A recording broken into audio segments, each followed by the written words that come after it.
Hello everyone, welcome back to On the Fly. Today we are going to be taking a look at a trade between the Boston Bruins and the Vancouver Canucks. So the Canucks do receive Jack Studnicka in exchange for two prospects, Michael DiPietro, the goaltender, and Jonathan Myrenberg, who is a prospect from Sweden.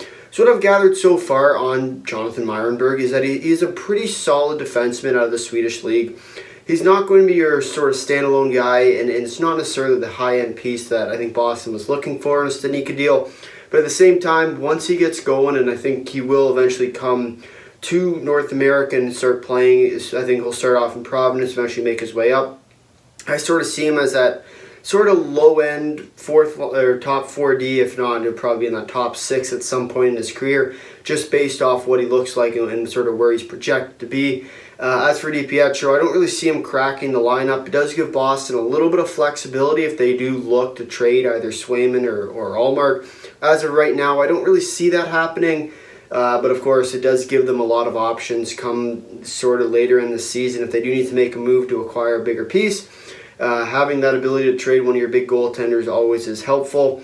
And as for the Canucks, what are the Canucks getting? They're getting a very solid two-way center with Jack Studnicka. I think when you really look at this, it's not necessarily a guy that's going to pop off the chart for you. He's a two-way guy. He's not going to put up 60, 80 points a year, but he is going to play that solid two-way game comparables, sort of to Patrice Bergeron, Nick Suzuki. And he is going to be a very good player, I think, for the Canucks. Hopefully give them the boost they need in order to sort of jump the curb. And one of the main reasons I think Boston did this trade is, as in the other room right now on the television, it is Boston winning 5-1. So I think trying to sort of slide it under the radar and not necessarily being the highlight news in Boston after their massive third period win is sort of what they're trying to get at here. We're putting them up to 7-1. So the reason I think Boston's doing this deal, eventually it had to happen. I was surprised to see Mike Riley with his contract not in this. However, I mean, when you really look at it, there wasn't much Boston's going to get back from it. So Studnicka and Myrenberg are really the two big pieces here. And then DiPietro, who really just needs a new scene of scenery.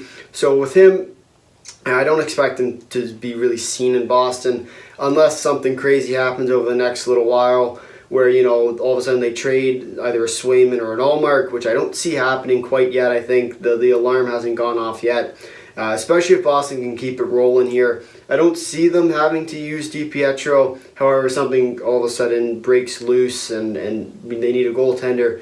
DiPietro, I think, is the guy as of right now, sort of that third string goaltender where every team does need one. I think he will sort of fill that role. And so when we take a look at the trade grades here, for me, I'm going to give Boston a C+. I don't think they definitely did not win this trade. Studnicka is by far the better player. Their prospect pool, who knows, eventually it might pan out. So if it does, obviously if Myrenberg becomes the next big guy in Boston, I think it's an absolute steal for the Bruins. But I don't really see that happening. I think it'll be sort of a good defenseman, but he's not going to be a great defenseman. And that's for the Canucks. Sort of helping them to become more of a win-now team. I like the move. I'm going to give them a B+. Like I said, not necessarily going to blow your socks off, but he is still a very solid player all in all. But with that, if you made it this far in the video, thanks for watching. If you'd like to drop a like, if you really like, consider subscribing. Tell all your friends and comment down below your thoughts on the trade. Until next time, see ya.